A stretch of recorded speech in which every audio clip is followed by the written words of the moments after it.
আসসালামু আলাইকুম রহমতুল্লাহি ওয়া বারাকাতুহু। এমন করে সালাম দিচ্ছেন মনে হয় কিছু খাইনি। আলহামদুলিল্লাহ আলহামদুলিল্লাহ নাহমাদুহু ওয়া নাস্তাঈনুহু ওয়া নাস্তাগফিরুহু ওয়া নাউযু বিল্লাহি মিন শুরুরি আনফুসিনা ওয়া মিন সাইয়্যাতি আমালিনা। من يهد الله فلا مضل له ومن يضلل فلا هادي له ونشهد أن لا إله إلا الله وحده لا شريك له ونشهد أن سيدنا وحبيبنا مولانا محمدا عبده ورسوله الذي أرسله بالحق بشيرا ونذيرا وداعيا بإذنه وسراجا منيرا. فقد قال الله تعالى في كلامه المجيد والفرقان الحميد: أعوذ بالله من الشيطان الرجيم. بسم الله الرحمن الرحيم. إن الله وملائكته يصلون على النبي يا أيها الذين آمنوا صلوا عليه وسلموا تسليما. اللهم سيدنا مولانا محمد وعلى آله سيدنا مولانا محمد. চিন্তা করি দেখো রে মন, গভীর রাতের নিশীথে মরণ কালে কি হবে তোর সঙ্গী হয়ে কবরে। আল্লাহুম্মা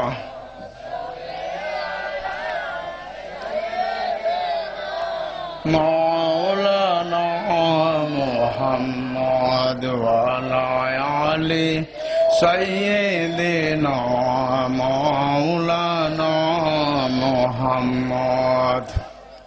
আমরা আজ উপস্থিত হয়েছি কার মাহফিলে? মুহাম্মাদুর রাসূলুল্লাহ সাল্লাল্লাহু আলাইহি সাল্লামের মাদ্রাসা, মক্তব, ইতিমখানা, কোরআনের মাহফিলে। তো মুহাম্মাদুর রাসূলুল্লাহ সাল্লাল্লাহু আলাইহি ওয়াসাল্লাম আল্লাহ তাআলার বন্ধু। তিনি কেমন বন্ধু ছিলেন? যার মাধ্যমে দ্বীনকে প্রতিষ্ঠিত করেছেন, যার মাধ্যমে আল্লাহ পাক নবুয়ত লাভ করেছেন, যার মাধ্যমে আল্লাহ পাক নবুয়তি শুরু করেছেন। রাসূল জাহির হয়েছে পরে, সৃষ্টি হয়েছে আগে। বলেন, জাহির হয়েছে পরে, সৃষ্টি হয়েছে আগে। তা আমরা এমন একজন নবী পেলাম যে নবীর উম্মত হয়েও আমরা নবীকে চিনলাম না। এমন একজন নবী, তিনি উম্মতের কান্ডারি, এখনো মদিনায় বসে জিয়ারত করতেছেন উম্মতের জন্য। উম্মতের জন্য উনি এখনো চোখের পানি ফেলতেছেন, কিন্তু আমরা তার উম্মত হয়েও সেই নবীকে চিনলাম না। সেই নবীকে চেনার জন্য, সেই নবীকে উম্মত হওয়ার জন্য আমাদের নবীর আগে যে নবীগণ ছিলেন, সেই নবীগণ অনেক ভাবে আল্লাহর কাছে আরাধনা করেছিলেন।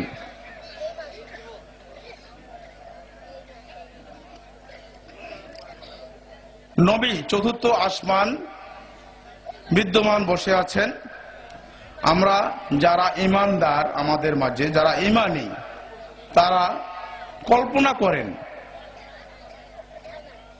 ঈসা আলাইহিস সালাম চতুর্থ আসমানে অবস্থিত। তিনি আবার এই দুনিয়াতে আসবেন, বাইতুল্লাহ মুকাদ্দাসে আসবেন, আসমান থেকে সিঁড়ি দেওয়া হবে, প্রত্যেকটা সিঁড়ি তিনি পা রাখবেন আমার নবীর উপর কলমা শরীফ পাঠ করার জন্য। বলেন সুবহানাল্লাহ।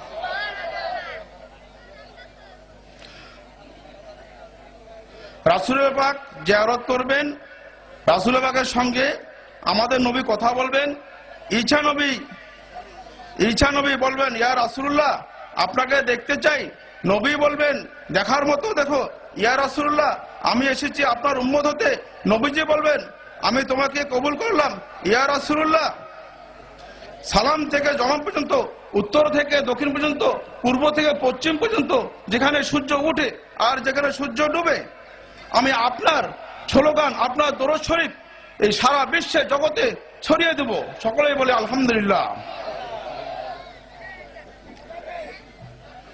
আল্লাহ তাআলা বলেন, তোমরা যদিও নবীজির উপর জিকির না করো, আমি করি। আল্লাহ তাআলা কি বলেন? ওয়ারাফানা লাকাল যিকরা।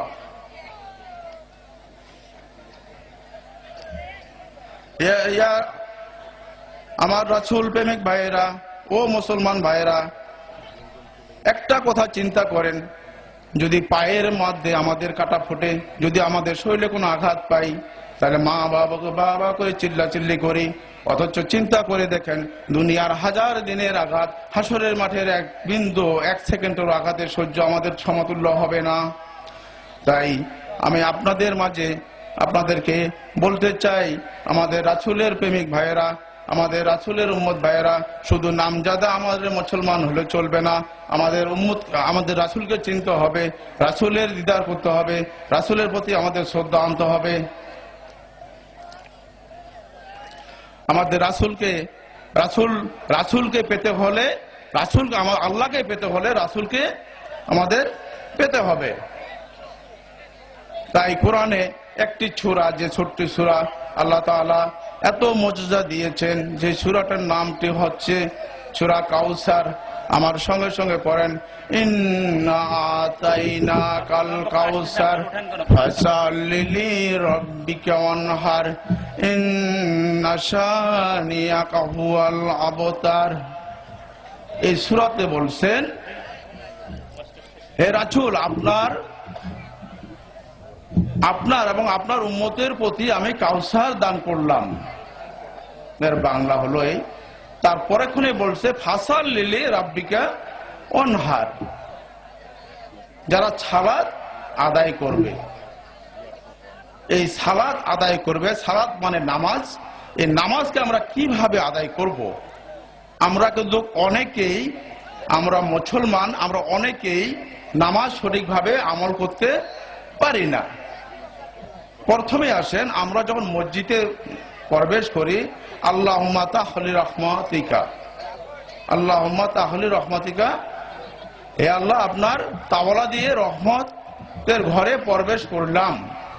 আমরা যখন জায়নামাজে পড়ি, ইন্নী ওয়াজ্জাহতু ওয়াজহিয়া লিল্লাযী ফাতারাস সামাওয়াতি ওয়া মা ফিল আরদি হানিফা ওয়া মা আনা মিনাল মুশরিকিন, এর বাংলা কি? আমরা কখনো অনুভব করি কি? আমরা কখনোই অনুভব করি না। সেখানে বাংলা ব্যাখ্যা বা বাংলা দেখা যাচ্ছে যে আমার জীবন যাপন যাহা কিছু আছে, সকল কিছু মুশরিকগণ থেকে বিরত হয়ে আমি আমার রবের জন্য ইক্তেদা করিলাম। তারপর কোরআনের প্রথম দিকে আসেন, যে সূরাটির নাম সূরা ফাতিহা। আলহামদুলিল্লাহি রাব্বিল আলামিন, সারা বিশ্বে জগৎ যাহা কিছু সৃষ্টি করেছে, সকল কিছুর মালিক একমাত্র রব। কোরআনের শেষ আয়াতে চলে যান, সূরা নাসে, কুল আউযু বিরাব্বিন নাস, এখানেও রবের কথা উল্লেখ করেছেন। আবার আপনি রুকুতে চলে যান, এখানেও আমরা রবের কথা বলি। সেজদায় চলে যান, এখানেও আমরা রবের কথা বলি। তাই উপস্থিত হাজিরিন, আমাদের নামাজকে পড়তে হবে সহিভাবে। নামাজ শুধু নামাজ না, নামাজের ভিতরে অনেক কতগুলো মর্যাদা আছে, যার ভিতরে মর্যাদা আমরা অনেক কিছু জানি না। এখানে মর্যাদাগুলো আপনাকে আমরা কিছুটা হলো আমার যতটুকু জানি আপনাকে মাঝে আমি বয়ান করতেছি। আমরা রুকুতে গেলাম, ইমাম সাহেব বললেন সামি আল্লাহু লিমান হামিদা, আমরা শুধু বলি রাব্বানা লাকাল হাম। এখানে যদি আমরা যত নামাজ পড়বো নেক আমলের জন্যই পড়বো। এখানে আছে, আমরা ভালো আলেমদের কাছে জিজ্ঞাসা করতে পারেন, রাব্বানা লাকাল হাম হামদান কাসীরান তাইয়্যিবান মুবারাকান ফীহি। আমাদের নবী, বিশ্ব নবী জনাব মোহাম্মদ হযরত মুহাম্মদ সাল্লাল্লাহু আলাইহি ওয়াসাল্লাম তিনি ইমামতি করতেছেন, তার পিছনে একজন সাহাবী অতিরিক্ত দোয়াটা করলেন। আমাদের নবী, বিশ্ব নবী সালাম ফিরানোর শেষে তিনি সাহাবীদের জিজ্ঞাসা করলেন, হে সাহাবী, নামাজের ভিতরে এই কথাগুলো কে বলেছো, অতিরিক্ত কথাগুলো কে বলেছো? সাহাবী ভয় পেয়ে গেলেন। সাহাবী ভয়ে ভয়ে বললেন, হে রাসূল, হে হাবিব, হে মুহাম্মদ, হে আমাদের নবী, আমি ওই কথাটা বলেছিলাম। নবীজি বললেন, আমি নবী, তুমি নবী নও। আমি যা দেখি তুমি তা দেখো না। আমি দেখতে পেলাম তুমি এই অতিরিক্ত কথাটি বলার জন্য, এই অতিরিক্ত দোয়াটি বলার জন্য জান্নাত থেকে একদল রহমতের ফেরেশতা আসতেছে। কে কত বেশি তোমার আমলে নেক আমল লিখবে? দুই সিজদার মাঝখানে আমাদের একটা মর্যাদা আছে, যে দুই সিজদার মাঝখানে আমরা কিছুই বলি না। এখানে দুই সিজদার মাঝখানে বলা হয়, আল্লাহুম্মা মাগফিরনি ওয়ারহামনি ওয়াহদিনি ফিনি জুকনি। হে আল্লাহ, আমাকে মাফ করে দাও। হে আল্লাহ, আমাকে ক্ষমা করে দাও। হে আল্লাহ, আমাকে রিজিক বরকত দাও। হে আল্লাহ, আমাকে দয়া করে দাও। আমাদের নামাজকে সহিভাবে পড়তে হবে। এখানে আমাদেরকে বলতে, এখানে আমাদের নামাজকে সঠিক শুদ্ধভাবে যতক্ষণ পর্যন্ত আমি নামাজ পড়তে পারবো না, ততক্ষণ পর্যন্ত আল্লাহ তাআলার দরবারে আমাদের নামাজ কবুল হবে না। তাই রাসূলের প্রতি আমরা একটু জোরে জোরে দুরূদ সবাই বলি। আমার সঙ্গে সঙ্গে আপনারা একটু বলেন, ইয়া হাবিবুল্লাহ, ইয়া রাসূলুল্লাহ, ইয়া রাসূলুল্লাহ, ইয়া হাবিবুল্লাহ। গোছল করাইয়া কাফন পরাইয়া রাখিয়া দিবেন কবরে শুয়াইয়া, লয় গোকুলে গোলাম বলিয়া। ইয়া রাসূলুল্লাহ, ইয়া হাবিবুল্লাহ, ইয়া রাসূলুল্লাহ, ইয়া হাবিবুল্লাহ। অন্ধকার কবরে যখন দিবে আমাকে, থাকিবে নবীজি আমারই কবরে। অন্ধকার কবরে যখন দিবে আমাকে, থাকিবে নবীজি আমারই কবরে। লয় গো কোলে গোলাম বলে, লয় গো কোলে গোলাম বলে। ইয়া রাসূলুল্লাহ, ইয়া হাবিবুল্লাহ, ইয়া রাসূলুল্লাহ, ইয়া হাবিবুল্লাহ। আপনারই নূরের ঝলক লাগিয়া, আপনারই নূরের ঝলক লাগিয়া, কবরের আঁধার যাবে গো চলিয়া।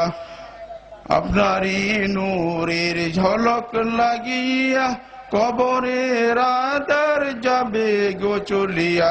দয়া করিয়া দিও গো দেখা, দয়া করিয়া দিও গো দেখা। ইয়া রাসূলুল্লাহ, ইয়া হাবিবুল্লাহ, ইয়া রাসূলুল্লাহ, ইয়া হাবিবুল্লাহ। মক্কিন কিন আসিয়া, মকির নেকিন আসিয়া, সওয়াল করবেন বসাইয়া। মকির নেকিন আসিয়া, সওয়াল করবেন বসাইয়া। দিবেন গো নবীজি পর্দা উঠাইয়া, করিব সালাম কদম ধরিয়া। ইয়া রাসূলুল্লাহ, ইয়া হাবিবুল্লাহ, ইয়া রাসূলুল্লাহ, ইয়া হাবিবুল্লাহ। নবীকে দেখলে দেখা পাওয়া যাবে কাকে? জবাব দিচ্ছেন না। আল্লাহকে। আল্লাহকে যতক্ষণ পর্যন্ত আমরা হাদিসে পড়ছি বা কোরআনে ব্যাখ্যা পাওয়া যাচ্ছে, যতক্ষণ পর্যন্ত রাসূলের অনুগত হতে পারবো না, যতক্ষণ পর্যন্ত আমরা নবীকে চিনতে পারবো না, ততক্ষণ পর্যন্ত আল্লাহ আমাদের সুপারিশ করবে না। এই জন্য কায়দায়, আমি সাধারণ জ্ঞানে বলতেছি, কায়দায় দেখবেন আল্লাহ তাআলার নামও ৯৯টি নাম আছে। আবার কোরআনের শেষে যা দেখবেন আল্লাহ তাআলার নামও ৯৯টি নাম আছে, এবং আমাদের রাসূলেরও নাম ৯৯টি নাম আছে। যার রাসূলের একটি নাম আছে, যে নামটার নাম হলো হাসিরন, যিনি হাসিরের মাঠে সুপারিশ কান্ডারি, উম্মতের কান্ডারি, যার সুপারিশ ছাড়া আল্লাহ তাআলা জান্নাত পাওয়া আমাদের পক্ষে সম্ভব নয়। সকল নবী, সকল রাসূল, সকল সাহাবী, সকল আপনার আউলিয়াগণ সকলেই রাসূলের অনুগত। রাসূলের এত মর্যাদা যে মর্যাদার যাররা পরিমাণও আমাদের নেয়ামত করা সম্ভব নয়। তাই রাসূলের অনুগত হব, রাসূলের আদর্শ নিয়ে আমরা জীবনযাপন করব। আল্লাহ কোরআনকে সৃষ্টি করেছেন, হেফাজত করার মালিকও আল্লাহ। এখানে একটা কথা এসেছে, কোরআনকে সৃষ্টি করেছেন সর্বপ্রথমে, সেই কোরআন সংরক্ষণ করেছিলেন লাউহে মাহফুজে। বিদায় হজের দিনে হুজুর পাক সাল্লাল্লাহু আলাইহি সাল্লাম সাহাবীদেরকে ডেকে নিয়ে বললেন, হে সাহাবীগণ, এই কোরআনকে তোমাদেরকে হেফাজত করতে হবে। মহান রব্বুল আলামিন জিবরাইল আলাইহিস সালামকে ওই হিসাবে নাজিল করে পাঠিয়ে দিলেন, হে জিবরাইল, আমার বন্ধুকে বলে দাও কোরআনকে হেফাজতের জন্য আমার বন্ধু যেন বিচলিত না হয়। এই কোরআন আমি সৃষ্টি করেছি জিবরাইলের মাধ্যমে, হুজুর পাক সাল্লাল্লাহু আলাইহি সাল্লামের উপর নাজিল করেছি। এই কোরআন হেফাজতের মালিক আমি আল্লাহ নিজেই। তার